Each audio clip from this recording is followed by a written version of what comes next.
The All Smiling Faces podcast is now sponsored by TyreSpot, the Northeast's leading tyre supplier with branches across the region. TyreSpot don't just do tyres, they cover everything from servicing to wheel alignment. They can handle every aspect of your car's maintenance. For more information, visit tyrespot.co.uk. Enjoy the episode.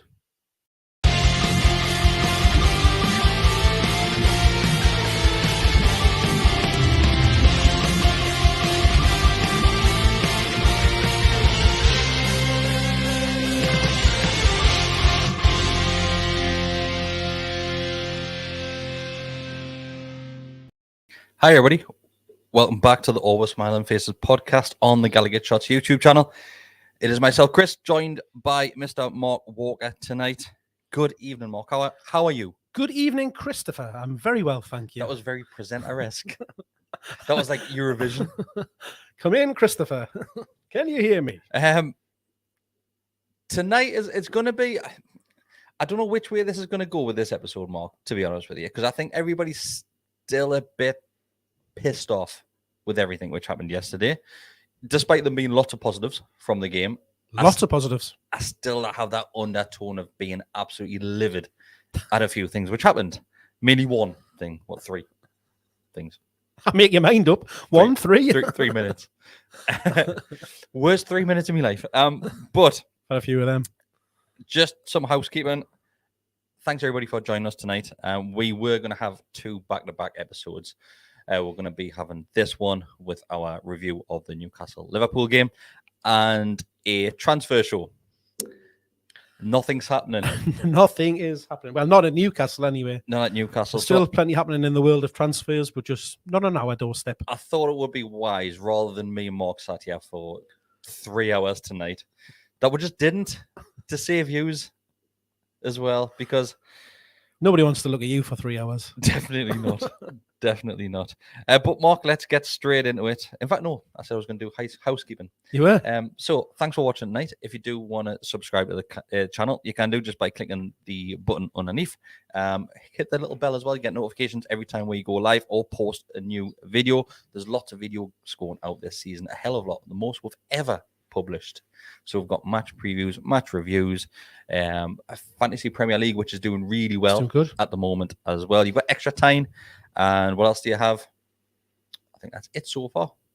Previews, reviews. And look, all Smiling Faces. Oh, of course, us. On a Monday. Yeah. But yeah, you've got that on a Monday night as well. But yeah, plenty going out. If you do want to become a member, you do get early access to most of those videos as well.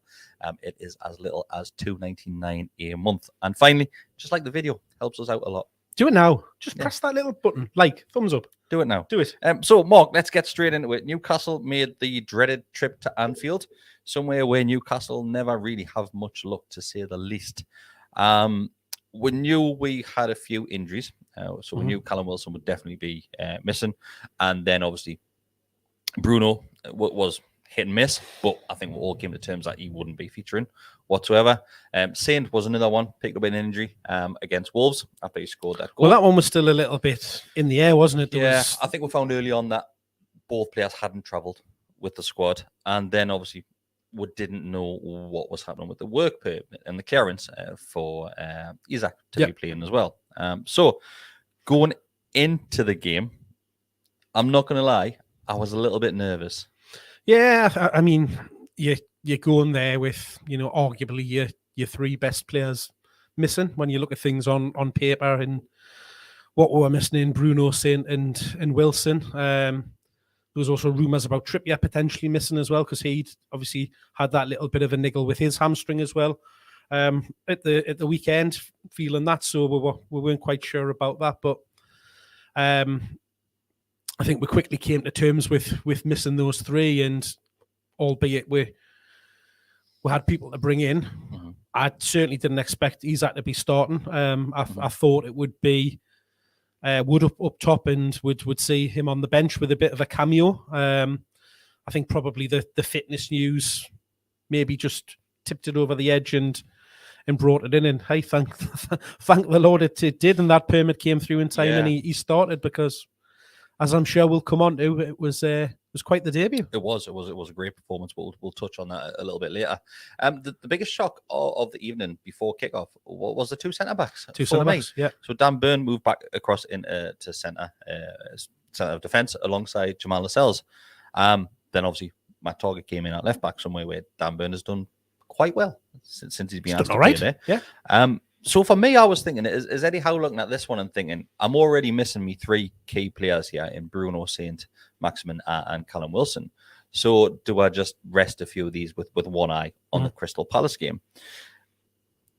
He did mention Shea was maybe had a little bit of an issue, but he was still fit enough to be on the bench. So yeah, still fit enough to be kicking off in the diamond moments of the game as well. But you know what is that? I look at that and even though my brain thought that, I thought Eddie Howe doesn't do that. Eddie Howe won't rest players focusing on the game after this one.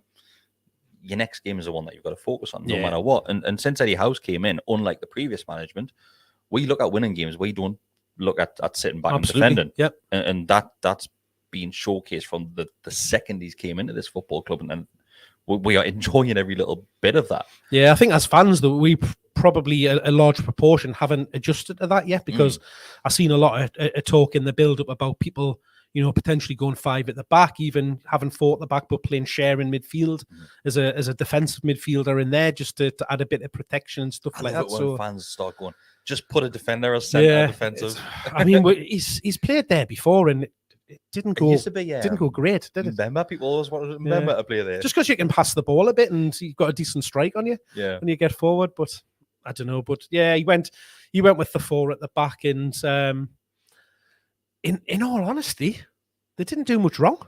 They did our read, mate. They did our read. Switched off a couple of times towards the end, but once again, we'll move on when we get on that one later on.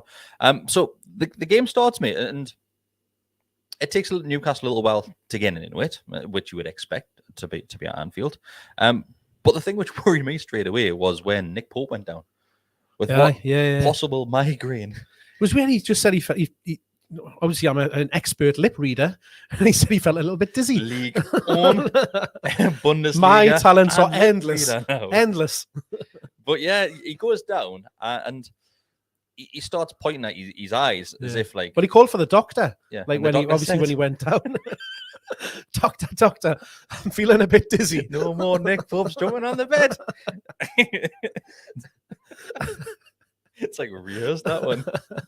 But yeah, he goes down with an illness. What looked to be a headache there. I was feigning it.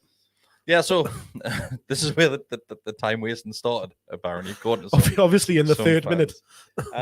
But as the game went on, Newcastle started growing in the game. And I would arguably say, started to control that game. We looked the more dangerous side in that first half of the game. Yeah, I mean, we were using the counter-attack really well. And not that we were sitting back and kind of, absorbing the pressure and then hitting them on the break. I just thought it was a good end-to-end game of both teams, up for it and going for it. And even with the kind of the weakened midfield, you would say, and not our first choice attack. That might change as we get going into things, but we started playing well and say getting into it. And although we didn't have as much possession as obviously Liverpool did, when we did have possession, we were good in it and we were looking to get forward with pace and with numbers, which you love to see. It's this whole philosophy that he's been talking about, isn't it? And if he wants the identity of Newcastle to be able to be recognised, and I think it's certainly starting to develop, and you're seeing a lot more of that. I think we would have probably saw a different game if Chris would have been playing, and that's no disrespect to him as a player, but I think your game plan probably would change with Isak coming in, and just to start on him for a debut, that's up there. Yeah. He looked like he's been playing in this league for seasons upon seasons. He just fit. Yeah. The game, the tactics and the way we played, and with the high press, it just suited him down to a T. He was, all over their back four, pressing on them. That wasn't allowing our wide players to get up and the midfield to push onto it. It was just really, Liverpool were rattled. absolutely rattled by it from from the moment we started doing them. They just didn't look comfortable with it. And Eddie Klopp had talked about it in the pre-match, because obviously it was all about them before the game, as it always is, and was talking about how Newcastle are win the second balls and all of this kind of thing, and we just went at them, and didn't let them settle on the ball, didn't give them the time, and they didn't like it. They looked rattled. It was very similar to Man City. Yeah. They're not used to, so the likes of Man City and Liverpool, especially those two teams in the league, aren't used to teams going forward and trying to win a game. They're looking at basically damage limitation, most teams, and what we used to do. And rightly so in some cases, because some teams just don't have those players that can physically go and contest. But we've gone toe-to-toe with the teams that finished first and second. Yeah. So champions and runners-up last season. And we've gone on in last night with a weakened team, massively damaged team. You just you're jumping ahead here, but you want to see what we can do in the reverse fixture with a full strength team, and see what we can do then. Going to be a bit feisty, I would say. I think so in that return, because obviously what happened at the end of the game. It was throughout the game. In all honesty, I mean, Klopp from about 20 minutes in was moaning at everything, like constantly in at the fourth official. All of the he had a right bee in his bonnet about Joe Linton, because obviously he was doing his usual firm tackles and being big and strong, and he's really gone down in. I used to think he was all right as a manager. I quite liked him when he first came over, but he's getting more and more bitter and just moans and moans and moans now. The thing which I noticed, not just about Jurgen Klopp, but everything in relation to Anfield and Liverpool fans. The Liverpool fans reacted to what Jurgen Klopp was doing on the sidelines. So the more animated he was getting, then the fans were just obviously on his side. And obviously arguably so, because the fans of that football club. But you can see why certain football teams get certain decisions going their way. And it's down to the likes of the managers and the coaching staff. Because like you said, from that very first whistle to start the game, Klopp is running to the fourth official. He's pissing and moaning on the sidelines, contesting every single decision the referee has made, whether that's a free kick, a throw-in, a corner, whatever it may be. He sat there and just watching that, it was draining the life out of me, because I was getting so pissed off about his antics and animation and it being the Jurgen Klopp show, rather than watching what was happening on the football field, because that was two teams that was showcasing the Premier League, because it was a fantastic game to watch, even more so for a neutral. And it just became all about him. He wanted to be centre stage. And I think it's literally comes from the fact that the game wasn't going the way that he wanted the game to go. Yeah. He wants, and as do a lot of the fans, because, as much as I hate to say it, Liverpool now is a destination where they get people going just for the occasion, just to go to Anfield for a game, particularly in midweek and stuff like that. And they just want teams to turn up, roll over, have the bellies tickled, and get humped. And we didn't do that. We certainly didn't do that at all. And we certainly didn't do that. And like you mentioned there, the Joe Linton putting a few meaty challenges. They weren't bad challenges. They're just strong challenges. That's all that it was. I mean, I've even seen some stupid comments about, this is what Stoke and Wimbledon used to do back in the day. Come on. Stoke and Wimbledon didn't come and play exciting, attacking, fast football. Yes, they might have been a bit strong in the challenge and put themselves about a bit. I've got no argument about that. But I would argue you would probably have to do that away from home. Absolutely. So rather than making this all about Liverpool, because we will go on a few rants throughout this next 45 minutes to an hour. We will go on a few rants. But I want to mainly focus on Newcastle United, because we were good, mate. Yeah. We have been really good this season. And we've had a tough start this season, with especially the away fixtures. You would argue Brighton isn't an easy place to go. No, not at all. Brighton have done well for the last couple of seasons. Wolves definitely isn't an easy place to go. And obviously we've had Anfield away there. Apart from, you could argue the Brighton game was a good defensive display, not necessarily football in terms, but the rest of them, and in every home game, we've been fantastic to watch. We really have done. Yeah. And that's an improvement from last season. We were good at the end of last season. we've stepped up a level now.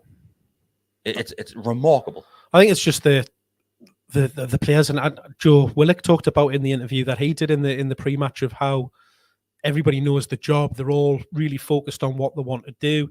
He talked about, dying and fighting for the badge on the shirt and stuff like that, and how kind of aligned the whole team is to the vision that Eddie Howe's now got for this club, and how we play, what our identity is and all that. And it's just so refreshing and wonderful to hear that all of our players are talking in this way and are firmly behind it. And as I'm sure we'll come on to, the ones that aren't behind that are no longer with us. Yeah. So, do you know what is right? Let's focus on the main man here. So, Newcastle United record signing. He comes in, and people, yes, you can look at his background, the goals that he scored, and things like that, and obviously the potential that this player has. And yes, you can say he's going to be destined for a decent career. What we saw last night from a debut performance at Anfield of all places, and like I said at the very start of this, is he looked like he had been playing with this team for God knows how long. And that's without St. Maximin in the team, without Bruno in the team. When those two come back, and you've got Isak up top there as well, we are going to be a force to be reckoned with, mate. I can't wait until Bruno's on the pitch with him, because you know as well as I do, he can pick a pass out of nothing. And the runs that Isak was making, and the movement that he's got, the pace that he's got, because that was frightening. I knew he was quick, but seeing it, at times last night, he's electric. That is going to be something special, feeding him onto the end of them balls. He takes his first goal really well, leaves the keeper with no chance whatsoever, and the first goal is good.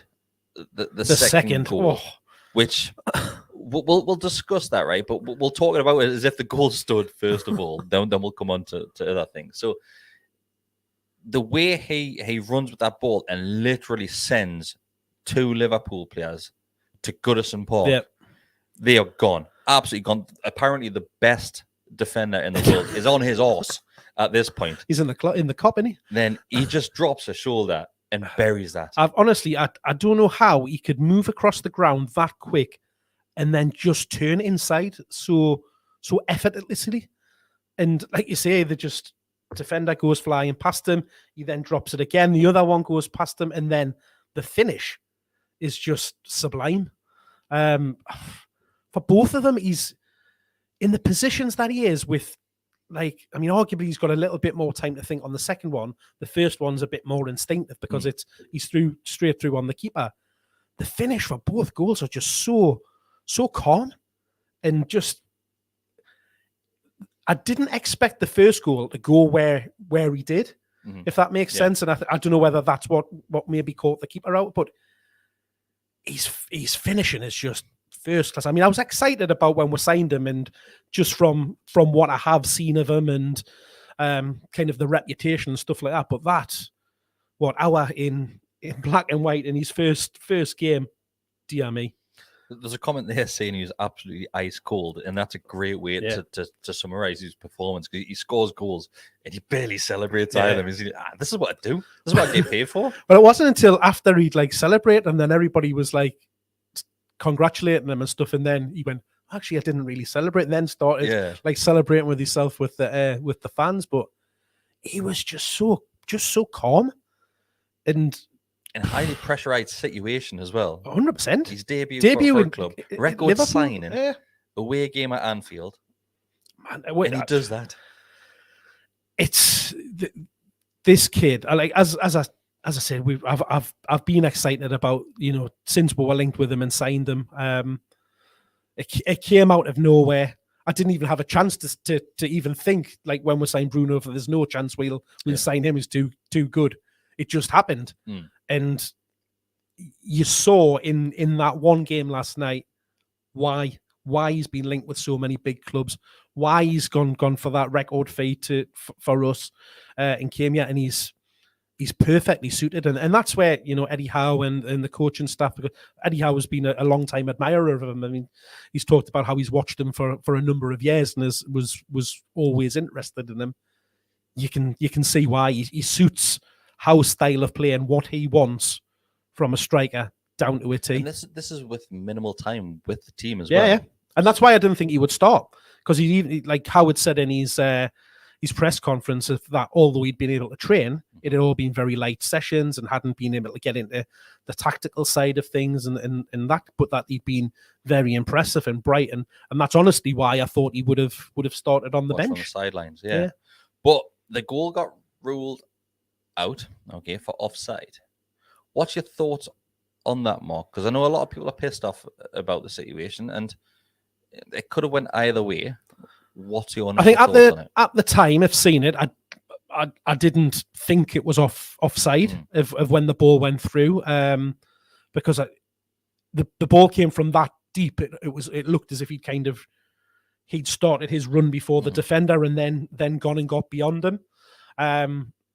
Obviously, then when you see the freeze frames, it's tight. It's very, very tight. I think what hasn't helped is the lines that they've obviously drawn across and stuff like that, and you know the colours that they've used, and it almost looks like, well, our line is behind the red line and stuff like that. But I think it's difficult to tell. But even in the freeze frame, it looks that from his body shape alone, that potentially his knee and his shoulder is kind of as a head. It's the shoulder that they use, and you look at just the week before, I think it was Rashford. Rashford gets a goal ruled onside, which is very, very similar in regards to position wise, and the lines which are placed on the pitch when VAR are looking at it. Is it about time, because they said they were going to do this, that striker gets, what's the word I'm looking for? They're meant to get the benefit of the decision. Doubt, yeah. And that's what they've said from this season, that if it's that tight, then, and this was always the rule, is that the striker got the benefit of the doubt, and that if it was a close decision, if they were level, you went with the striker. But how many times have we seen these type of decisions made? I know they do this, but they're using his shoulder as the reference point. How often do you see goals scored with the shoulder? Well, that's it. I mean, Callum's saying the same in the chat there around using the shoulder, and you don't, but technically you can score with your shoulder as long as it's above your shirt sleeve. It's not classed as handball and would stand. So, but do you think offside, the VAR should be ruling from the part of your body which you've scored with at that point? I've seen that argument as well, like, but it's because you are technically most times in a situation like that, you're going to be scoring with you. Is he getting an advantage here because of his shoulders further ahead? He's not, is he? Because he does a lot of work after that as well. His feet are at least level or behind the man. Those two are standing side by side. There's no advantage gained by him being slightly leant forward. It's his pace and his unbelievable skill to be able to turn in the way that he did that creates that goal, and then his ice cold finish. It's not the fact that he's slightly leaning more further forward than the Liverpool defender. Yeah. So for me, that shouldn't have been ruled out, to be fair, mate. I can see how it could go either way, but for me, if that's the other way around, that gets given. We've seen it, haven't we? If that's Salah, we've seen it. They do not rule that out. So it's, I don't know. This is the thing with VAR, and we've spoken about it loads of times. The media have spoken about it loads of times. If that, yes, you've got the camera angles, you've got the technology, but there's still a person at the end of it, sat in front of a TV screen, making that decision. But mate, we'll go in 1-0 up, okay, and second half, Liverpool get into it a bit more. How do you think Klopp wasn't in the changing room at halftime? Absolutely spitting feathers. He would have same been as what he was like mental from second one, like a moaning little arsehole that he is. He would have been. I would love to see his reaction there, because it wouldn't be. And do you know what it is? He's pissed and moaning about time wasting. Do you know what this? there's a fine line between time waste and good in-game management, right? We did really well in that situation. Yeah. Okay, and I'll get on to why I don't think we were time wasting in just a minute. But we'll come out second half. Obviously, Liverpool started dominating the game. You would expect them to do, yeah. Come out with the tails between the legs after getting a going over by the manager at half time. More impetus in looking to get forward. I thought Salah was really, really quiet. He's looked like that since morning. Yeah, like all season, to be honest, he's looked out of sorts. Firmino hadn't done much until obviously he popped up with the goal. We managed them really, really well. Even in midfield, they didn't get much. Henderson was invisible. I think once they made those changes in midfield, that helped them out a lot as well. Their first shot on target was actually the goal as well. It's the only time that they really looked at being dangerous. Really, Pope didn't really have a much. I mean, from a Liverpool perspective, it's a good goal. It's clever from Firmino just to. I mean, again, we've talked about it a number of times of defenders getting sucked towards the goal, and he just holds back a little bit, arrives late, and he's standing there, edge of the box, running onto it, free shot, a goal. So in relation to Liverpool, had lots of corners.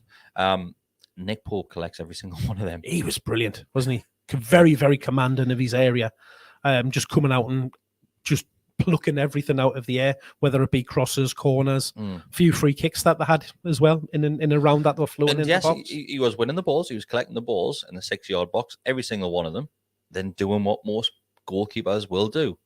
Lie on the ground, let his team get out, back into position, then take it from there. Yep. He wasn't necessarily taking the piss where he was holding on to that ball for God knows how long.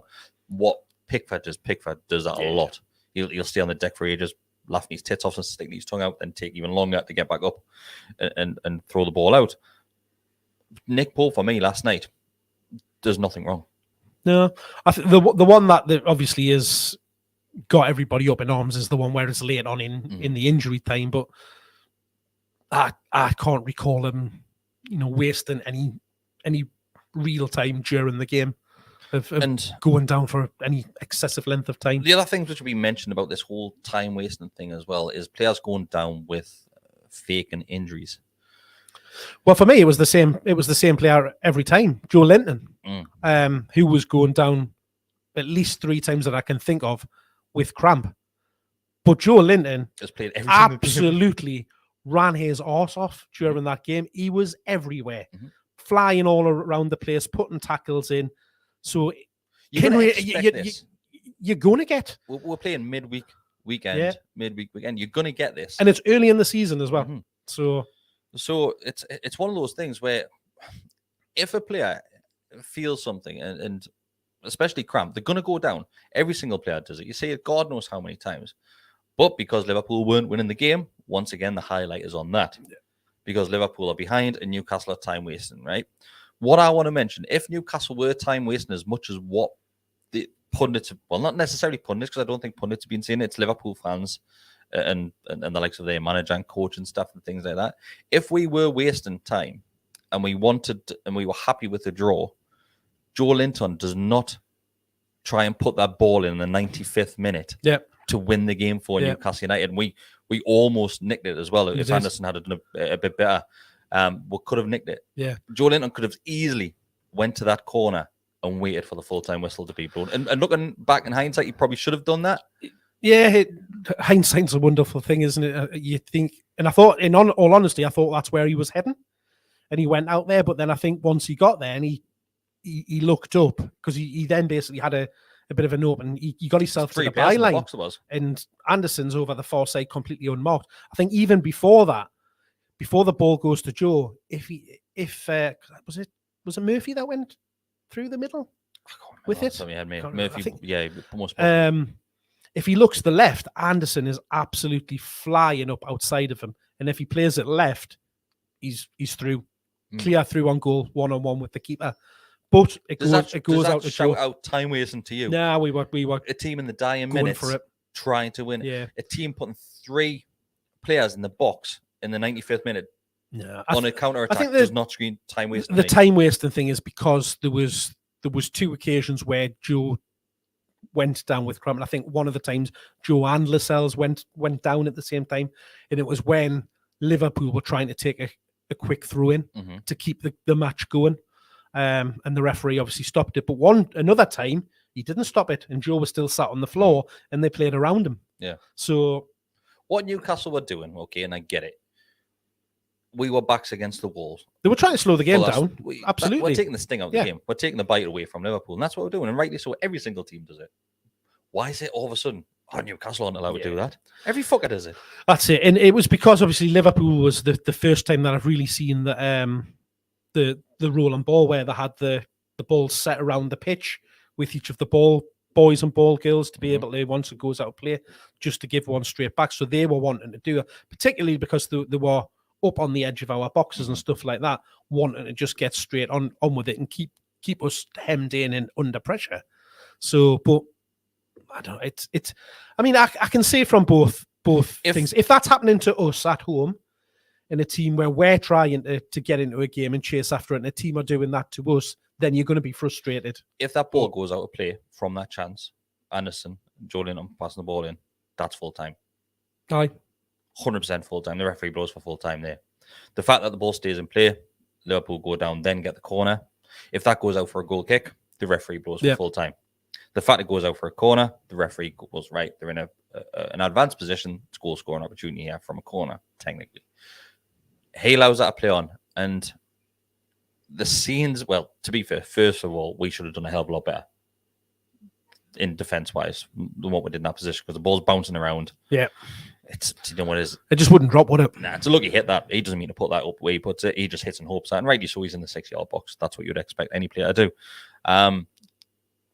The scenes which were saw afterwards, so from the dugouts between the two sides, there's a bit of a debate and an argument in regards to who starts that because there's been videos shown of one of the Newcastle coaches throwing something towards the Liverpool dugout. But then on the flip side of that, there's videos and screenshots of the Liverpool coach and stuff. I think it's one that looks like Decker that starts kicking off and sticking his fingers up and stuff. And that was brewing all match. Yeah, there'd been needle all game. Like Tyndall had a few run-ins. Klopp was arguing constantly throughout the game with the fourth official, with Tyndall, with Howe. There was a couple of times when Howe and Klopp had to be pulled apart because even the commentators were mentioning, you know, the handshake at the end might be a bit frosty and stuff like that. So there'd definitely been a build-up of things happening. And both benches were getting involved, but I think the Liverpool bench celebrated excessively, which obviously is what then goads the reaction, doesn't it? There's one of the shots, obviously, where the whatever it is that's being thrown across is because there's members of the bench are on the pitch running on and celebrating and stuff like that. And I mean, I've been in that heat of the moment where I've had something in my hand and it's gone that, and I've thrown it to the ground or whatever. Sorry, Hillary. It's definitely when I've had a few bottles and so and things like that. So it's I kind of remember a moment in a derby. That was the one that we watched it in Shearer's bar and something got launched off a wall. Was it a Copperberg bottle? It was a bottle of some description.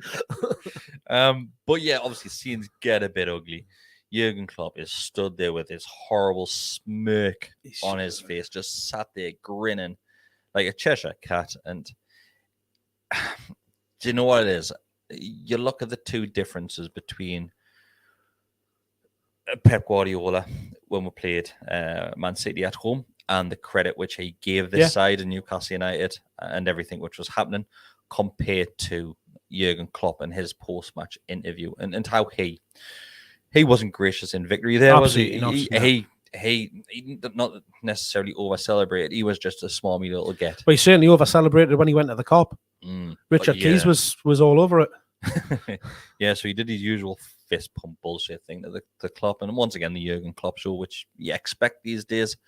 And I think it's left a sour taste in our mouths as a fan base. The fact that the Liverpool fans didn't stay back to celebrate that victory with Liverpool, but they stayed back to boo Newcastle off the field. What is all that about? I really don't. Liverpool players were already off the field. I really at this point. don't understand it. Why are you doing that? It's mental. I've got no interest in how a team coming to St. James Park and staying behind to boo them off the pitch. It's strange. It's absolutely strange. It really is. And Eddie Howe was questioned on it afterwards, and I don't think I might have the corpse. Yeah. So Eddie Howe was questioned on the fans booing Newcastle. Perfect response. Yeah. He says, ideally, we are booed off every week when we play away. We're here to win and to compete. We don't want to be popular. I was proud of our players. 100%. Nail on the head. Yeah. We're going there to win. We're going there to try and, beat the team that's in front of us. And if that means frustrating the supporters and that team, then that's what we need to do. Mm-hmm. We don't want them to have an enjoyable experience when they come up and play. We want to put them under pressure and make them feel uncomfortable because that means we're doing our job and we're doing our job well. I've never seen a fan base piss and moan about a win as much as that. It's my head can't figure it out. You know what it is? You go on social media and it's just Liverpool fans whinging about us. You won the game. You won, exactly. Imagine what it had have been like if they hadn't have got that goal, though. Oh, we had got that Klopp would have combusted. I honestly thought he was going to lose his teeth at one point, the way he was bloody spitting down the camera and mouthing off. It's mental. Little old Newcastle, this little club in the northeast, no history, causing absolute small club havoc at the moment, aren't we? You'll love to see it. It's that thing, mate. And every single Premier League team and every single manager now will be looking at Newcastle United again. We do not want to play them, whether that's home or away, because this side is good, very good. The side, the team's confident, the fans are loving it and are fully behind, in supporting it. And there was no doubt about that last night, because up until they scored, you never heard a peep out of the Anfield crowd. And I'd argue that's every single time that we've been there. We've been a number of times, and we've been a bit let down by the famous atmosphere. It's the famous Anfield myth. They're brilliant for the first 30 seconds of the game because they're singing and got the flags and the scarves up and the cop, and then as soon as it kicks off, nothing. And all you could hear for the majority of that game was the Newcastle fans. Yeah. Newcastle are the side to watch these days, mate. We really are. And that's, if you're looking at that game last night, and that's without your 3-star players. It really is. Yeah. And like we said at the very start of this one, you put St. Maximin back in that team. You put Bruno back in that team. You put Callum Wilson. Both of them could play, Callum Wilson and Isak. You can force both of those in there in some sort of formation. That is a team that can hit you really hard on the counter-attack. Yeah. And not just the counter-attack. We can control games these days. And it's something which we haven't done for a long time. And I think the credit which we are giving Newcastle as a football club and as a team right now, yes, absolutely fantastic. But you're seeing a shift in the tide at the moment. You really are, because there's a lot of pundits and a lot of those in the media that laughed the appointment of Eddie Howe off, said that no player would want to come and sign for Newcastle. They'd rather go and play for Brentford. They're watching £10,000 less. They're watching this side because we are rattling some cages. Absolutely. It's fantastic to think that, we're upsetting the apple cart and certain clubs and certain people don't like it. Yeah. Because we're upsetting the status quo and we're upsetting what should be happening in their eyes at the top of that league. And, that's not me saying that we're going to be, challenging at the top of the league. It just means that those that are up there aren't getting their own way. That's exactly what it is, mate. That's what it is. And people are standing up and looking at Newcastle and they're worried about what we might do in the future. So far this season, we've gone to where everybody. And yes, it was the first game which we've lost this season. And it was a hard pill to take. It really was, because It always is when you we get should have got more than a last minute winner, and even more so when it's in the 90th minute. But on the flip side of that, we've done that in the past couple of seasons where we've been the one scoring the late goals and stuff like that. And I know as a fan how fantastic that feels. I still remember Isaac Hayton scoring against Chelsea. That was a fantastic moment last season. Yeah. So, but that is again why I don't understand the Liverpool players and the Liverpool fans going on the way that they do, because I had nothing in my mind in those moments other than celebrating and enjoying it because we'd pulled something out of the fire. Yeah, of course.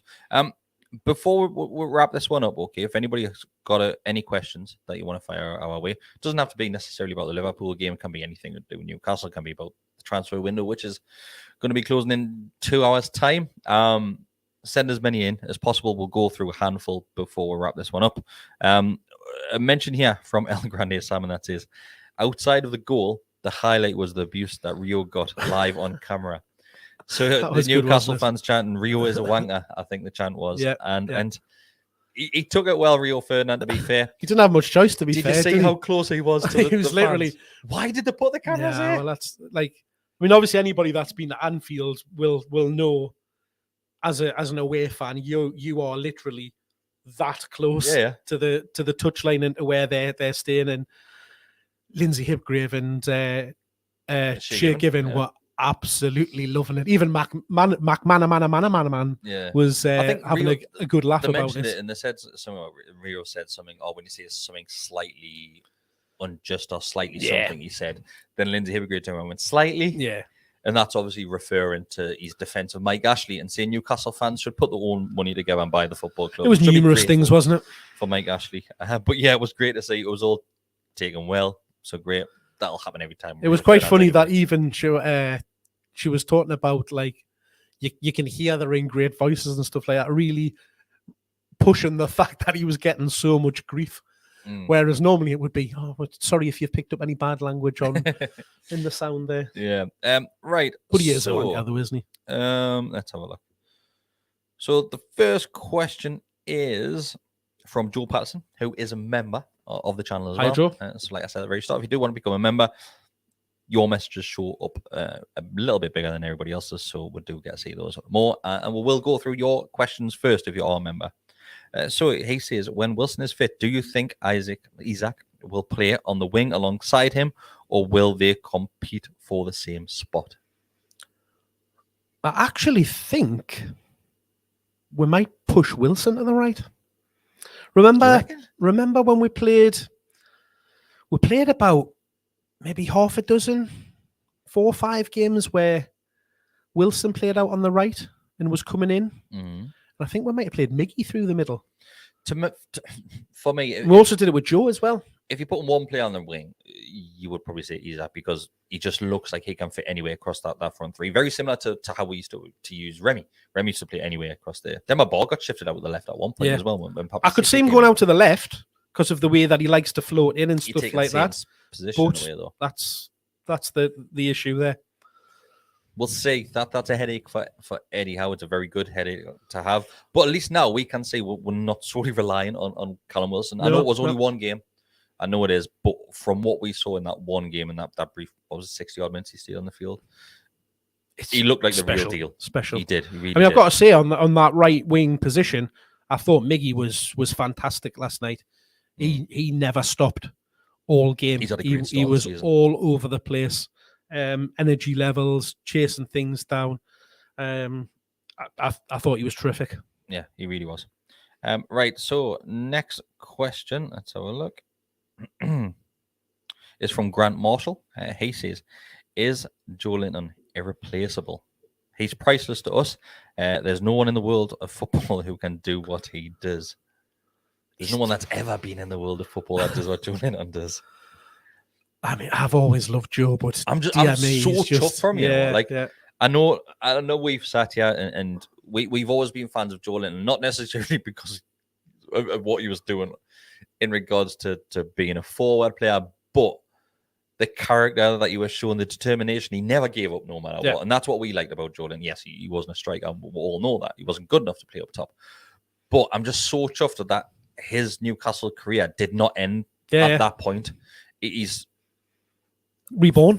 fortunate to be in that position. It was sheer luck how it happened, but he's going nowhere. He's mental. He's if we're losing one player, I would be gutted if it was him. He's just turned into one of the Premier League's best midfield enforcers and box to box ball carrying midfielders. He's just got the real everything to his game. He's the absolute whole package, man.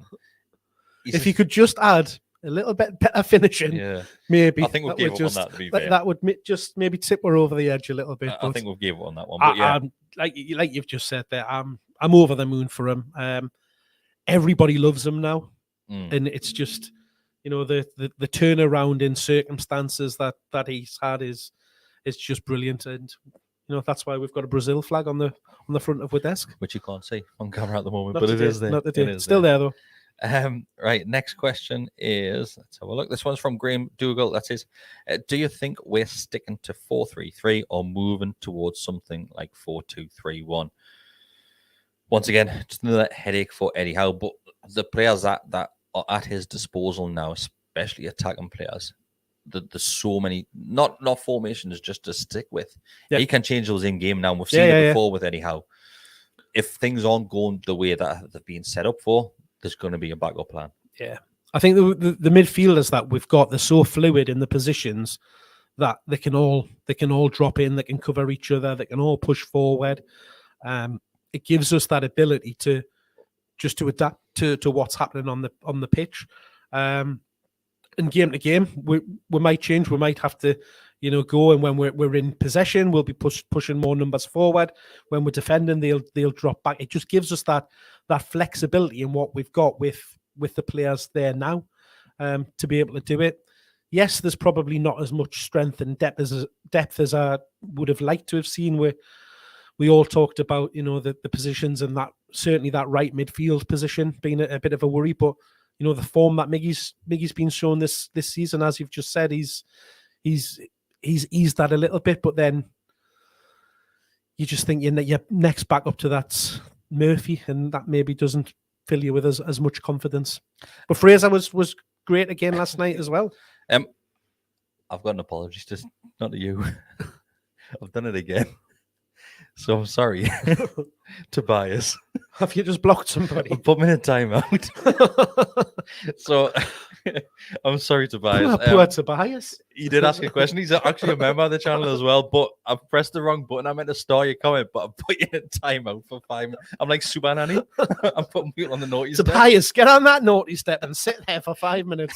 I'm sorry, mate. I didn't mean to do that. I really do apologize. Hey. This is why I shouldn't be left to do all this and talk at the same time. We need a producer that needs to sit over there behind the scenes and do all this for us. It's a lovely desk that we made for them. He might make it back on before we end this one. I'm not sure if he can still watch or if it stops him watching. I think it just stops him being able to comment, doesn't it? I'm sorry about that, mate. Sorry, Tobias. I think his question was, if I remember it right, I can't put it on screen, obviously. He said, how would you rate the transfer window out of 10? Oh, out of 10. Let's go through players, right? So, Nick Pope, 10. Brilliant. Yep. Matty Target. 10. We wanted to sign him, so 10.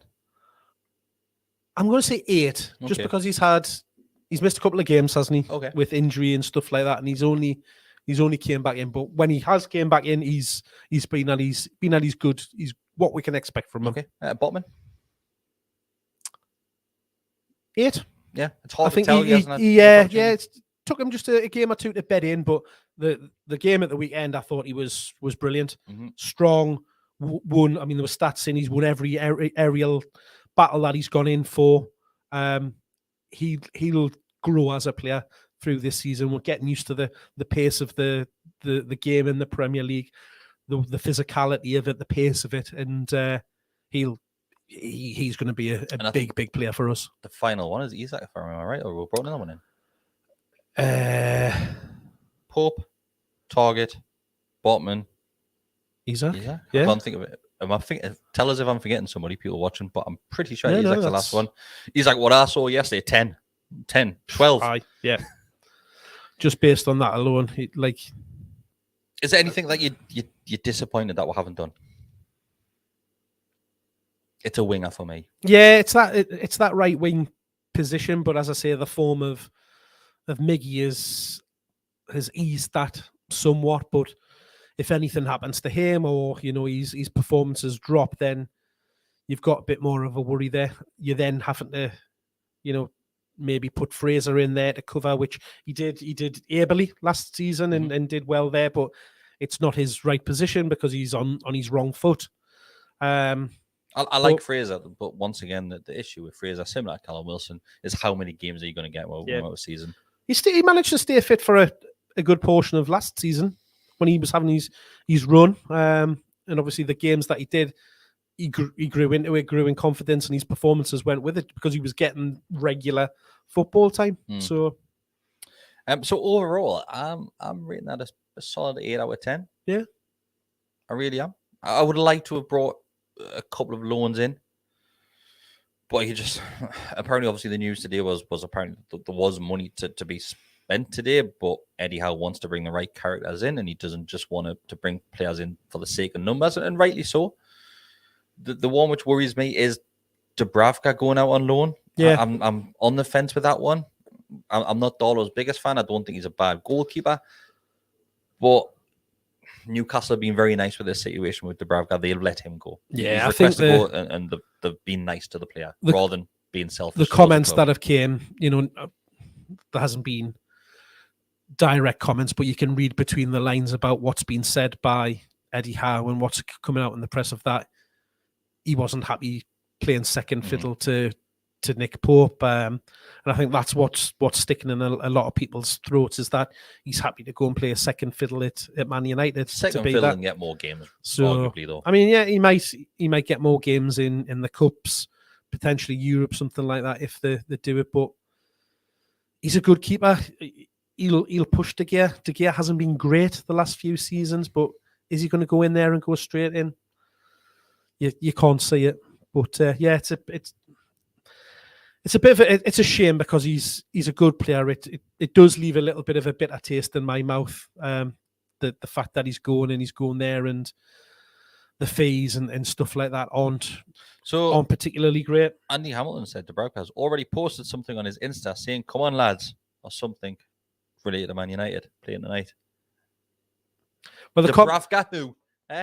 The comments about, obviously, when he signed, and I know he's not going to say, "Oh, I'm gutted to be here" or whatever, but he didn't make any reference to the fact of what he's leaving behind or anything like that. It was just like all about what a great club they were and how happy he was to be there and stuff like that. At this moment in time, Newcastle United do not have a player with number 1 on the shirt. So Scott asks, does Pope get the number 1 jersey before registration closes?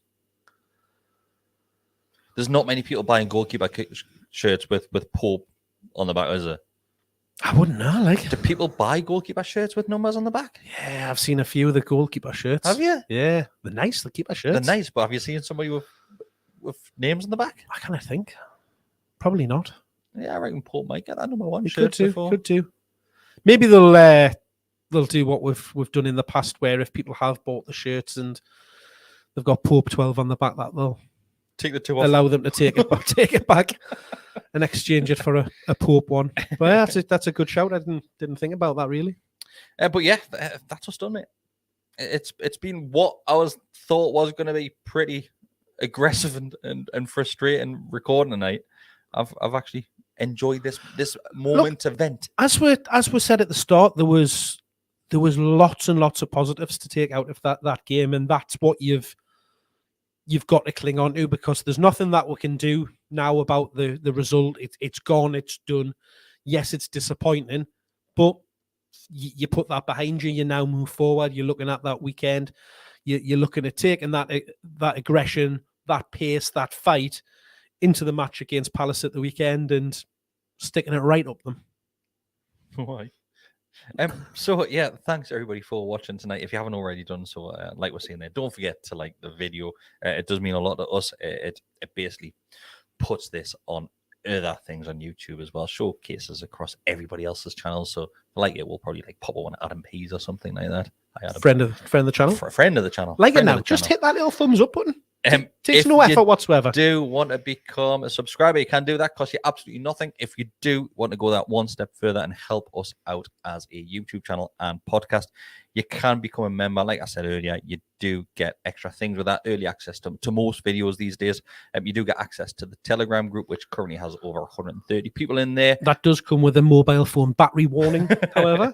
And basically that's just a group. It's very similar to WhatsApp. It just basically gives you that opportunity to join like-minded Newcastle United fans and have a bit crack throughout the day. I really enjoy the Telegram group. It's a good laugh in there. It's mental. The amount of messages, and obviously the last couple of days with the transfer rumours and all of the stuff today with the transfer deadline, there's just been hundreds and hundreds of messages. Just everybody excited, talking about who we're being linked with. The normal rumors and stuff that you see on Twitter, but then everybody starts dissecting them, getting into them. Yeah. We've got plane spotters in there as well, so it's all go in the group. It's a good fun place. But yeah, there will be more videos this week as well. Obviously, you will have a match preview, which was recorded before we went live tonight. So that has Scott and Matt, I believe so. You will be getting a episode of Fantasy Premier League show as well. That is getting recorded later tonight. I think that's actually getting recorded at 10 o'clock. Or even afterwards as well. So it shows you the dedication from the FPL team side of thing there as well. Recently, you've been getting 2 videos a week from them, with it being double match days. People that have been watching as well, you might have seen our special guest, Mitrovic, has been hosting it. What? What are you talking about? Mitro, have you not seen the new host, Mitro? No. It's been covering. You'll go and watch the videos. Of what? Go and watch the FPL videos. I've watched them. You'll know exactly what I'm talking about. I haven't got a clue what he is talking about. But yeah, thanks very much, everybody. Freddie says, is Sam Fender at St. James's Park getting announced tomorrow, we think? Absolutely. Has to be. I'm telling you, yes. We are first in line as well. So we'll see us there at that gig as well. If he's doing 2 nights, I'm going to both. He's definitely two. He's allegedly. He's definitely, I mean, allegedly. 2 nights. 2 nights. We'll be there. I take care as well. Thanks, everybody. Enjoy the rest of your evening. Sadly, no transfer news for Newcastle United, apart from loans going out. But I think we're all expected that one, to be fair. Well, there's one that we were linked with. Ainsley Maitland-Niles has joined Southampton. Gone. He's signed. There's a picture of him holding the shirt. So that's definitely one that's not coming yet. Okay. But we'll go now. Thanks for watching. Thanks for listening. Those are all catching up on the audio. We shall see you next week. Love you all. Bye.